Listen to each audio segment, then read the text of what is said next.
Hello बच्चों, मैं Mansi Sharma mission ज्ञान से स्वागत करती हूँ आप सबका राजस्थान सरकार और वेदांता के CSR इनिशिएटिव ई कक्षा में। बच्चों, हम चैप्टर पढ़ रहे हैं इंडिगो और हमने जाना कि गांधी जी की सुनवाई हुई थी कोर्ट में और जज ने कहा है कि भाई वो कुछ दिनों तक अपना निर्णय नहीं देंगे, फैसला नहीं सुनाएंगे, इसलिए गांधी जी आज़ादी से रह सकते हैं।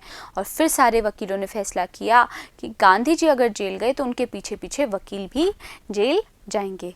तो चलो जानते हैं कि आगे क्या हुआ।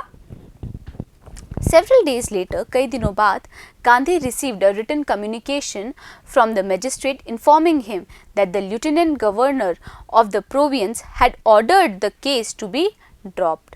तो बच्चों, कई दिनों बाद गांधी जी ने प्राप्त किया एक रिटन कम्युनिकेशन, मतलब एक लिखित में एक सूचना मैजिस्ट्रेट से, और उस सूचना में ये उनको इन्फॉर्म किया गया था, ये बताया गया था कि जो लेफ्टिनेंट गवर्नर है उस प्रोविंस के, उस प्रांत के, उस लेफ्टिनेंट गवर्नर ने ये हुक्म दिया है कि ये जो केस है ना वो ड्रॉप कर दिया जाए। ड्रॉप कर दिया जाए मतलब यहाँ पर ड्रॉप कर दिया जाए का मतलब है निरस्त कर दिया जाए। Civil disobedience had triumphed. अब ये जो सिविल डिसोबीडियंस था, यानी कि सिविल डिसोबीडियंस का मतलब क्या होता है, सविनय अवज्ञा जो थी वो क्या हो गई, ट्रायम्फ्ड हो गई, यानी कि ये जो सविनय अवज्ञा थी वो विजय हो गई।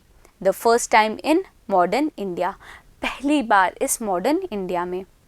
Gandhi and the lawyers now proceeded to conduct a far-flung inquiry into the grievances of the farmers.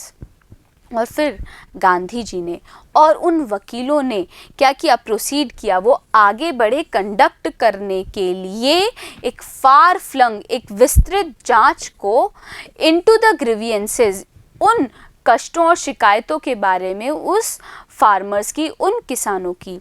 यानी कि गांधी जी ने फिर क्या किया, भाई उनका जो केस था वो तो निरस्त हो गया, फिर गांधी जी वकीलों के साथ शामिल हुए, उन्होंने क्या करना शुरू किया और आगे जांच करनी शुरू की उन कष्टों के बारे में, उन शिकायतों के बारे में जो कि उन किसानों को थी। तो बच्चों, यहाँ पे क्या क्या शब्द हमने पढ़े हैं, देखिए। सबसे पहला है रिसीव्ड, यानी कि प्राप्त किया। फिर है प्रोविंस, यानी प्रांत या फिर प्रदेश। ऑर्डर्ड मतलब आदेश दिया। ड्रॉप्ड मतलब निरस्त किया। सिविल डिसोबीडियंस, सिविल डिसोबीडियंस का मतलब क्या है, सविनय अवज्ञा। ट्रायम्फ्ड मतलब विजय हुई। प्रोसीडेड यानी कि आगे बढ़े। फार फ्लंग मतलब विस्तृत। इंक्वायरी यानी जांच। ग्रीवियंसेस मतलब कष्ट या फिर शिकायतें। Depositions by about 10,000 peasants were written down. Depositions मतलब जो बयान थे करीब 10,000 किसानों के, वो लिखे गए। And notes made on other evidence, और नोट्स बनाए गए दूसरे साक्ष्यों को लेकर। Documents were collected. कई सारे जो डॉक्यूमेंट्स थे, दस्तावेज थे, वो इकट्ठा किए गए, एकत्र किए गए। The whole area throbbed with the activity of the investigators and the vehement protests of the landlords. अब वो जो पूरा क्षेत्र था ना बच्चों, वो थ्रॉब हो रहा था, संपदित हो रहा था उस एक्टिविटी के कारण, उस कार्यकलाप के कारण। और कार्यकलाप कौन सा था, जो जांच चल रही थी, इन्वेस्टिगेटर्स थे जो जांच करता थे, उनके कार्य के कारण, और जो वहीमेंट प्रोटेस्ट हो रहा था, ये जो प्रबल जो विरोध हो रहा था लैंडलॉर्ड्स का, जमींदारों का, उसके कारण। In June Gandhi was summoned by Sir Edward Gait, the lieutenant governor. तो बच्चों, जून में गांधी जी को बुलवाया गया सर एडवर्ड गेट के द्वारा। और सर एडवर्ड गेट कौन थे, वो थे लेफ्टिनेंट गवर्नर। तो बच्चों, यहाँ पे क्या क्या शब्द हमने पढ़े हैं, देखिए। सबसे पहला है डिपोजिशंस, यानी कि बयान। फिर है पेजेंट्स मतलब किसान। एविडेंस यानी साक्ष्य। कलेक्टेड मतलब एकत्र किया। थ्रॉप्ड मतलब संपादित हुआ। एक्टिविटी यानी कार्यकलाप या फिर गतिविधि। इन्वेस्टिगेटर मतलब जांचकर्ताओं। वहीमेंट मतलब प्रचंड या फिर प्रबल। प्रोटेस्ट्स मतलब विरोध प्रदर्शन। समन्ड मतलब बुलवाया। Before he went to met leading associates and again laid detailed plan for civil disobedience if he should not return. और उनके पास, लेफ्टिनेंट गवर्नर के पास जाने से पहले वो गए मिलने के लिए उन मुख्य एसोसिएट्स के साथ, उनके जो मुख्य सहयोगी थे उनके साथ में, और फिर से एक डिटेल्ड प्लान उन्होंने बनाया, एक विस्तृत योजना बनाई सविनय अवज्ञा की अगर गांधी जी नहीं लौटे तो। Gandhi had 4 protracted interviews with the Lieutenant Governor, who, as a result, appointed an official commission of inquiry into the indigo sharecropper situation. तो गांधी जी ने क्या किया बच्चों? गांधी जी के 4 प्रोट्रैक्टेड मतलब दीर्घकालिक साक्षात्कार हुए उस लेफ्टिनेंट गवर्नर के साथ में, जिसने क्या किया, जिसके परिणाम स्वरूप उस लेफ्टिनेंट गवर्नर ने क्या किया, अपॉइंट कर दिए, नियुक्त कर दिया एक ऑफिशियल कमीशन को, एक आधिकारिक आयोग को, ताकि जांच करी जा सके उस नील के बटाईदारों की सिचुएशन के ऊपर, स्थिति के ऊपर। The commission consisted of landlords, government officials and Gandhi as the sole representative of the peasants. अब ये जो पूरा कमीशन था वो किससे बना था? इस पूरे कमीशन में थे लैंडलॉर्ड्स, गवर्नमेंट ऑफिशियल और गांधी जी। और गांधी जी क्या थे बच्चों? एकमात्र प्रतिनिधि थे उन पेजेंट्स के, उन किसानों के। तो यहाँ पे हमने क्या क्या शब्द पढ़े हैं देखिए। सबसे पहला है लीडिंग मतलब मुख्य या फिर प्रमुख, एसोसिएट्स मतलब सहयोगियों, डिटेल मतलब विस्तृत, प्लान्स यानी कि योजना, रिटर्न मतलब वापसी, प्रोट्रैक्टेड मतलब दीर्घकालिक, इंटरव्यूज मतलब साक्षात्कार, अपॉइंटेड यानी कि नियुक्त किया, ऑफिशियल मतलब आधिकारिक, कमीशन मतलब आयोग, इंक्वायरी यानी कि जांच, सिचुएशन मतलब स्थिति या फिर दशा, कंसिस्टेड मतलब बना था। Gandhi remained in Champaran for an initial uninterrupted period of 7 months. तो बच्चों गांधी जी बने रहे चंपारण में इनिशियल अनइंटरप्टेड यानी कि प्रारंभिक अनवरत पीरियड के लिए, अवधि के लिए, समय के लिए, और वो प्रारंभिक अवधि क्या थी? 7 महीने की थी। And then again for several shorter visits, और उसके बाद गांधी जी कई छोटी छोटी विजिट्स करने आ जाते थे Champaran. The visit undertaken casually on the entry of an unlettered peasant in the expectation that it would last a few days. तो बच्चों ये जो विजिट थी ना बच्चों, ये आरंभ की गई थी कैजुअली, संयोग से ही, ऑन द एंट्री मतलब विनती। तो ये जो विजिट थी वो आरंभ की गई थी बिल्कुल संयोग से, एक विनती के ऊपर जो कि की थी एक अनलेटर्ड अशिक्षित पेजेंट ने, किसान ने, इन द एक्सपेक्टेशन, इस आशा से कि ये जो कार्य है केवल कुछ दिनों का होगा। और ये जो विजिट थी, इस विजिट ने क्या कर लिए? ऑक्यूपाई कर लिया, व्यस्त कर दिया उनको almost a year of Gandhi's life, यानी कि गांधी जी के जीवन का 1 साल के लिए गांधी जी पूरे व्यस्त हो गए केवल इस चंपारण के कार्य को लेकर। तो यहाँ पे क्या क्या शब्द हैं देखिए। सबसे पहला है सोल यानी कि एक मात्र, रिप्रेजेंटेटिव मतलब प्रतिनिधि, इनिशियल मतलब प्रारंभिक, अनइंटरप्टेड यानी अनवरत या फिर लगातार, पीरियड मतलब अवधि या फिर समय, अंडरटेकन मतलब आरंभ किया, कैजुअली मतलब संयोग से, एंट्रिटी मतलब विनती, अनलेटर्ड मतलब निरक्षर या फिर अशिक्षित, एक्सपेक्टेशन यानी आशा या फिर अपेक्षा, ऑक्यूपाइड मतलब व्यस्त किया। The official inquiry assembled a crushing mountain of evidence against the big planters, and when they saw this, they agreed in principle to make refunds to the peasants. तो बच्चों ये जो आधिकारिक जांच थी, उसने क्या किया? इस आधिकारिक जांच ने एकत्र कर लिए भारी भरकम पहाड़ साक्ष्य के, यानी कि इस जांच के अंदर साक्ष्य के बहुत बड़ा क्या आ गया? पहाड़ सामने आया। उन बड़े प्लांटर्स के विरोध में, उन बड़े ज़मींदारों के विरोध में। और जब उन लोगों ने ये सब देखा ना बच्चों, उन प्लांटर्स ने, तब उन प्लांटर्स ने क्या किया, वो सभी प्लांटर्स सहमत हो गए सिद्धांतिक तौर पे कि वो क्या करेंगे, रिफंड कर देंगे, यानी कि पैसे वापस लौटा देंगे उन पेजेंट्स को। But how much must we pay, they asked Gandhi. तो फिर उन प्लांटर्स ने, ज़मींदारों ने पूछा कि हमें उनको कितना देना होगा।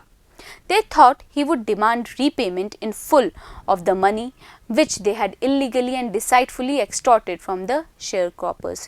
अब उन लोगों को क्या लगा था, उन ज़मींदारों को लगा कि गांधी जी मांग करेंगे रीपेमेंट करने की, अदा करने की वो पूरी धनराशि को जो कि उन ज़मींदारों ने अवैध रूप से और डिसाइडफुली, धोखेबाजी से एक्सटॉर्ट की है, धमका के ली है उन बटाईदारों से।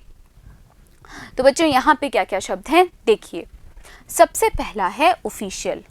ऑफिशियल मतलब आधिकारिक, इंक्वायरी यानी जांच, असेंबल्ड मतलब एकत्र किया, क्रशिंग मतलब भारी भरकम, माउंटेन मतलब पहाड़, एविडेंस यानी साक्ष्य, प्लांटर्स मतलब जमींदार, अग्रीड यानी कि सहमत हुआ, प्रिंसिपल मतलब सिद्धांत, रिफंड्स मतलब धन वापसी, डिमांड मतलब मांग करना, और रीपेमेंट यानी कि अदा करना।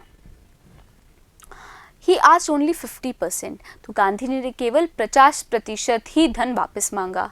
देयर ही सीम्ड एडामेंट, और वहाँ पे वो काफ़ी ज़्यादा एडामेंट रहे, अटल रहे। Rights reverend J.Z. हॉज, तो ये बात लिखते हैं रेवरेंड J.Z. हॉज। और कौन थे ये Reverend J.Z. Hodge? A British missionary. ये थे एक ब्रिटिश धर्म प्रचारक इन चंपारण, जो रह रहे थे चंपारण में।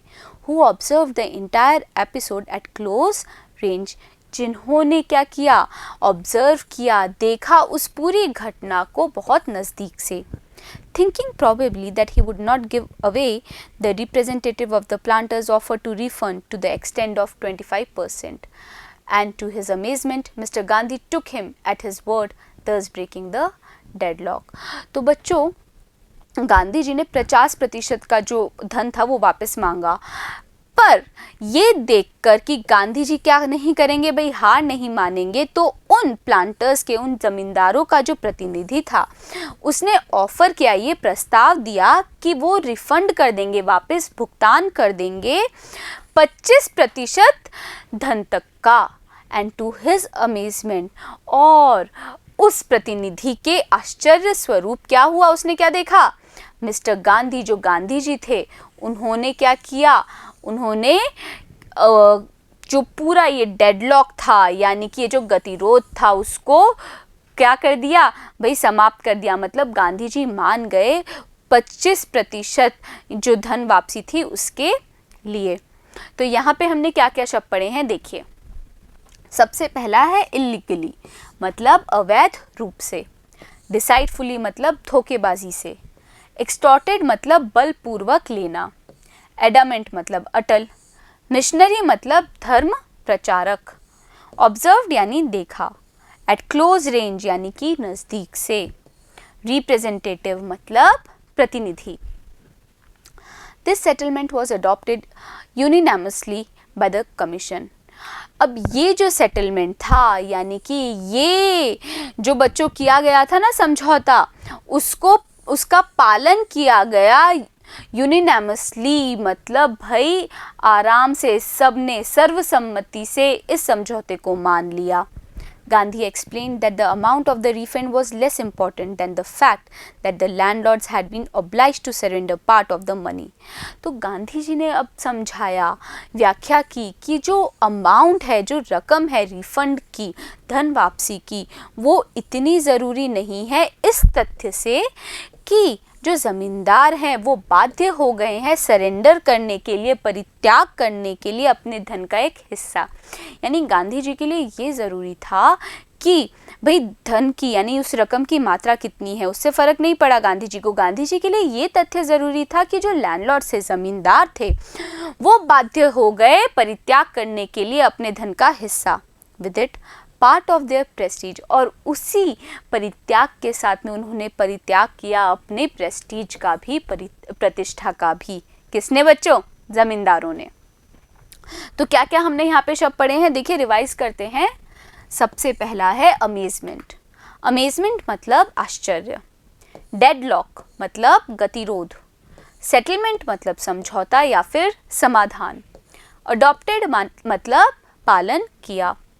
यूनिनामसली मतलब सर्वसम्मति से। एक्सप्लेन मतलब समझाया। अमाउंट मतलब रकम। रिफंड मतलब धन वापसी। फैक्ट यानी तथ्य। लैंडलॉर्ड्स मतलब जमींदार। ऑब्लाइज्ड मतलब बाध्य, और सरेंडर मतलब परित्याग करना। Therefore, as far as the peasants were concerned, the planters had behaved as lords above the law. और इसी कारण से भाई ये जहाँ तक कि संबंध है उन peasants का, किसानों का, तो वो जो ज़मींदार थे उन्होंने व्यवहार किया मालिकों का, जो कि नियम से, कानून से भी ऊपर हैं। Now the peasants saw that he had rights and defenders. और अब ये जो peasants हैं, ये जो किसान हैं, वो ये देख चुके हैं कि उनके भी कुछ अधिकार हैं और उनके भी डिफेंडर्स हैं, रक्षक हैं। He learned courage. और इस प्रकार से ये जो peasants है, गांधी जी ने समझाया कि ये किसान सीख गए हैं हिम्मत। Events justified Gandhi's position. अब जो घटनाएं हुई उन्होंने जस्टिफाई कर दिया गांधी जी के पोजीशन को, यानी कि गांधी जी का ये जो दृष्टिकोण था उसको तर्कसंगत ठहरा दिया। Within a few years the British planters abandon their estates. कैसे तर्कसंगत ठहरा दिया बच्चों गांधी जी के दृष्टिकोण को? क्योंकि कुछ ही सालों में जो ब्रिटिश प्लांटर्स थे, ब्रिटिश जमींदार थे, उन्होंने अबैंडन कर दिया, छोड़ दिया अपनी उस जागीरों को। विच रिवर्टेड टू द पेजेंट्स, जो कि फिर लौट आई पेजेंट्स के पास, यानी कि वो जो संपत्ति थी, वो जो ज़मीनें थी, वो वापस से किसानों को मिल गई। तो बच्चों यहाँ पे क्या क्या शब्द हैं देखिए। सबसे पहला है प्रेस्टीज। प्रेस्टीज का मतलब होता है प्रतिष्ठा। कंसर्न यानी कि संबंध। बिहेव्ड मतलब व्यवहार किया। डिफेंडर्स यानी रक्षक। लर्नड यानी सीखा। करेज मतलब हिम्मत। इवेंट्स यानी घटना। जस्टिफाइड मतलब तर्क संगत। पोजीशन मतलब दृष्टिकोण। अबैंडन मतलब छोड़ दिया। एस्टेट्स मतलब रियासत या फिर जागीर। रिवर्टेड मतलब फिर लौट आए। Indigo share cropping disappeared. अब ये जो इंडिगो की, नील की जो बटाईदारी थी, वो क्या हो गई? डिसअपियर हो गई, गायब हो गई। Gandhi never contented himself with large political और इकोनॉमिक सॉल्यूशंस। गांधी जी कभी भी खुद को संतुष्ट नहीं कर पाए बहुत बड़े राजनीतिक और इकोनॉमिक मतलब आर्थिक समाधानों से। He saw the cultural and social backwardness in the Champaran villages and wanted to do something about it immediately. Gandhi ji ने देखा एक सांस्कृतिक और सामाजिक पिछड़ापन चंपारण के गांव में, और गांधी जी कुछ करना चाहते थे इस बारे में तुरंत ही। He appealed to teachers. उन्होंने आग्रह किया अध्यापकों से। Mahadev Desai and Narhari Parikh, two young men who had just joined Gandhi. अब बच्चों दो युवा जिनका नाम था महादेव देसाई और नरहरि पारीख, जिन्होंने क्या किया था? गांधी जी के साथ जो शामिल हो गए थे एज डिसिपल्स, शिष्य के रूप में, एंड देयर वाइव्स, और इन दोनों युवाओं की जो पत्नियां थी, वॉलंटियर्ड फॉर द वर्क। उन चारों ने मिलकर क्या किया? वॉलंटियर किया, स्वेच्छा से काम किया इस कार्य के लिए। Several more came from Bombay, और कई सारे लोग आ गए बॉम्बे से। Poona and other distant parts of the land, Poona से आ गए और कई दूरस्थ हिस्सों से आ गए। तो बच्चों यहाँ पे हमने क्या क्या शब्द पढ़े हैं देखिए। सबसे पहला है डिसअपियर्ड। डिसअपियर्ड मतलब गायब हुआ। कंटेंटेड मतलब संतुष्ट हुआ।